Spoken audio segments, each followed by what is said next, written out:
Hello friends, मैं doctor Umashankar Singh. मेरे channel पर आपका बहुत बहुत स्वागत है। आइए आज हम आपको थायराइड के बारे में कुछ जानकारी देंगे, लेकिन इसको बताने से पहले मैं आपसे रिक्वेस्ट करूंगा कि आप मेरे चैनल को सब्सक्राइब कर लीजिए और उसके साथ साथ बेल आइकन को भी दबा दीजिए ताकि मैं जो भी वीडियो बनाऊं वो आपको आसानी से मिल जाए। और इसको शेयर करना ना भूलिएगा ताकि ज़्यादातर लोगों तक ये अवेयरनेस फैल सके, यानी ज़्यादातर लोग थायराइड के बारे में जान सकें और इससे लाभ ले सकें। तो सबसे पहले बात आती है कि थायराइड क्या है, यानी व्हाट इज थायराइड। तो जो थायराइड ग्रंथि होती है यह हमारे जो है कि गर्दन के निचले हिस्से में यहाँ पे एक तितली आकार की होती है, यानी ये तितली आकार की होती है और इससे हार्मोन्स रिलीज होते हैं जिसका नाम है T3 और T4, दो हार्मोन होते हैं। ये जो हार्मोन्स होते हैं इनका काम होता है कि ये दिल की धड़कन को मेंटेन करते हैं और उसके साथ साथ कैलोरी की जो खपत होती है उसमें मेन रोल इनका होता है। तो थायराइड कैसे होता है ये भी जान लीजिए। थायराइड होने का कारण क्या है? अत्यधिक सोया प्रोटीन खाने से और उसके साथ साथ कैप्सूल और उसके साथ साथ पाउडर, यानी जो प्रोटीन पाउडर होता है ज़्यादा जो लोग सेवन करते हैं उसमें भी कभी कभी देखा जाता है। कुछ खास तरह की दवाएं भी होती हैं जिसका कि साइड इफ़ेक्ट भी हो सकता है, और उसके साथ साथ अत्यधिक तनाव, जो लोग ज़्यादा तनाव लेते हैं और उसके साथ साथ आयोडीन की कमी, जैसे शरीर में आयोडीन की कमी हो जाती है तो भी ऐसा देखा जाता है कि थायराइड हो जाती है। इसके बाद आनुवांशिकी भी होता है, यानी कि एक कहें तो एक पीढ़ी से दूसरे पीढ़ी में भी ये रोग जाता है। उसके साथ साथ प्रेगनेंसी में भी थायराइड देखा जाता है कि थायराइड हो जाया करती है। थायराइड के लक्षण जान लीजिए। थायराइड के लक्षण क्या हैं? तो थायराइड दो प्रकार की होती है मेन रूप से। इसमें एक हाइपरथायराइडिज्म और एक हाइपोथायराइडिज्म होता है, और इसको जो है कि आपको मैं अलग अलग बताऊंगा। यानी कि जो हाइपरथायराइडिज्म होता है इसका सिम्टम क्या है और जो हाइपोथायराइडिज्म होता है तो इसका सिम्टम क्या है। तो सबसे पहले बात करेंगे हाइपरथायराइडिज्म। जो हाइपरथायराइडिज्म होता है इसमें वजन का कम होना होता है, यानी कि जो वजन होता है ये कम होने लगता है और घबराहट होती है। उसके साथ साथ मूड अच्छा नहीं रहता है और उसके साथ साथ ग्वाइटर हो जाता है, जैसे यहाँ पे ग्वाइटर या फिर कहें तो घेंघा देखते होंगे ग्रामीण क्षेत्रों में या शहरों में भी कहीं कहीं कुछ लोगों को देखने को मिलता है, तो वो ग्वाइटर होता है, घेंघा होता है, यानी कि हाइपरथायराइडिज्म की वजह से हो जाता है। सांस का फूलना भी इसमें होता है। गर्मी लगना, ज़्यादा गर्मी लगती है, यानी कि इस कंडीशन में ज़्यादा गर्मी लगती है और नींद कम आती है और लोग चिंतित रहते हैं और परेशान भी रहते हैं। अत्यधिक प्यास भी लगती है, यानी इस कंडीशन में अत्यधिक प्यास भी देखी जाती है कि अत्यधिक प्यास लगती है। इसके बाद बात करेंगे अब हाइपोथायराइडिज्म। जो हाइपोथायराइडिज्म होता है, हाइपोथायराइडिज्म में वजन का बढ़ना होता है, यानी कि इंक्रीज वेट, इसमें जो है कि इंक्रीजमेंट हो जाता है वेट का, और जो है कि हाइपरथायराइडिज्म में डिक्रीजमेंट होता है, यानी कि वजन का घटना होता है। और इसके साथ साथ हाइपोथायराइडिज्म में थकान महसूस होती है, यानी बहुत ज़्यादा थकान होती है। वजन बढ़ने के साथ साथ थकान ज़्यादा महसूस होती है। बालों का झड़ना होता है। अत्यधिक ठंड लगती है, यानी ठंडक के दिन में ज़्यादा ठंड लगती है। डिप्रेशन में जाते हैं लोग और उसके साथ साथ गला बैठ जाता है, यानी कि गला जैसे बैठ जाता है, भारी भारी सी आवाज़ आती है। मानसिक तनाव भी होता है और मांसपेशियों में क्रैम्प्स होते हैं, यानी जो मांसपेशियाँ होती हैं उसमें अकड़न हो जाया करती है। और उसके साथ साथ नाखून और बालों का कमज़ोर होना होता है, यानी कि जो नाखून होते हैं ये नाखून और उसके साथ साथ बाल कमज़ोर हो जाते हैं। त्वचा का रूखा होना, उसके साथ साथ कमज़ोर होना, ये जो त्वचा होती है वो रूखी हो जाती है। अब इसके बाद मैं आपको बात कर लूँ कि जो थायराइड होता है, थायराइड से कैसे बचें, यानी कि जो थायराइड होता है इससे तो थायराइड से बचने का उपाय क्या है? थायराइड से बचने का उपाय यही है कि आप नियमित व्यायाम करें, यानी कि नियमित व्यायाम करें और योग और मेडिटेशन करना चाहिए। योग और मेडिटेशन करें। उसके साथ साथ सुबह सुबह यानी मॉर्निंग में वॉक करें। वॉक के साथ साथ अगर आपको सूर्य की रोशनी मिलती है तो बहुत बेहतर साबित होती है। उसके साथ साथ अगर सेब का सिरका मिल जाए सुबह को पीने में तो भी बेहतर होता है। अगर सेब का सिरका नहीं मिलता है तो आप सेब भी खा सकते हैं।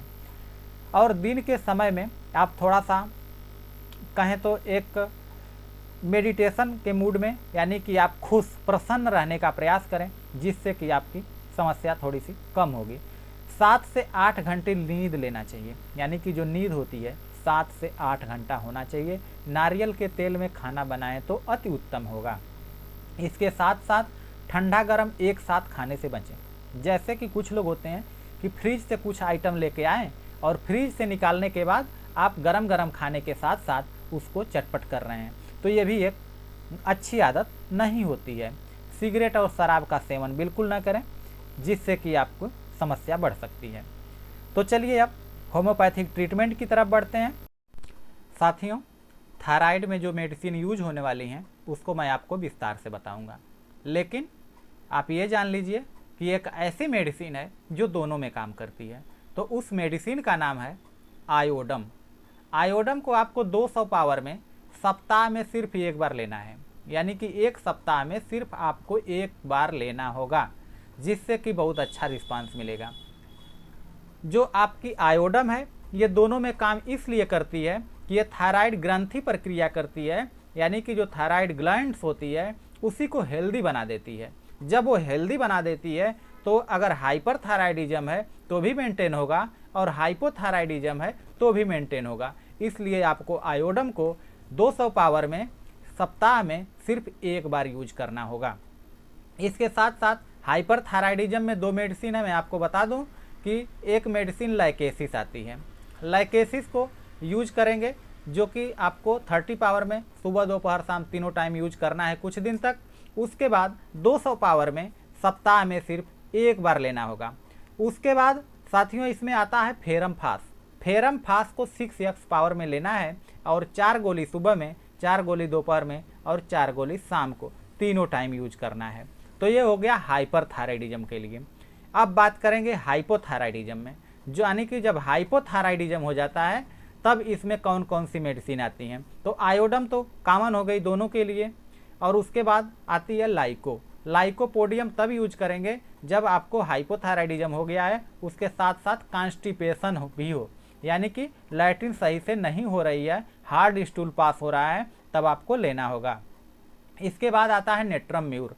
नेट्रम म्यूर को भी आपको 30 पावर में सुबह दोपहर शाम तीनों टाइम यूज करना है, लेकिन इसमें आपको बीपी कम मिलेगी, यानी कि जब बीपी कम हो मरीज में तब आपको इसको देना होगा और बॉडी ठंडी हो, यानी कि उसका शरीर जो है कि ठंडा रहता हो और उसको ठंडक बहुत ज़्यादा लगती हो ठंडी के दिनों में। उसके साथ साथ उसको कमजोरी हो, डिप्रेशन हो और हेयर लॉस भी देखने को मिलता है। सीपिया मेडिसिन है। सीपिया भी आपको हाइपोथायराइडिज्म में बहुत अच्छा काम करती है। इसके साथ साथ कैलकेरिया कार्ब का नाम लेंगे। कैलकेरिया कार्ब भी बहुत अच्छी मेडिसिन है, लेकिन ये ऐसी औरतों में या जेंट्स में मिलती हैं, दिया जाता है जिनका कि बॉडी जो स्ट्रक्चर होता है वो बहुत ही थुलथुला होता है, यानी कि बहुत मोटे लोग होते हैं और थुलथुली बॉडी होती है, उसमें आपको कैलकेरिया कार्ब को यूज करना होगा, जो बहुत अच्छा काम करती है। इसके बाद मैं आपको बता दूं, इसके बाद मेडिसिन आती है फाइटोलक्का।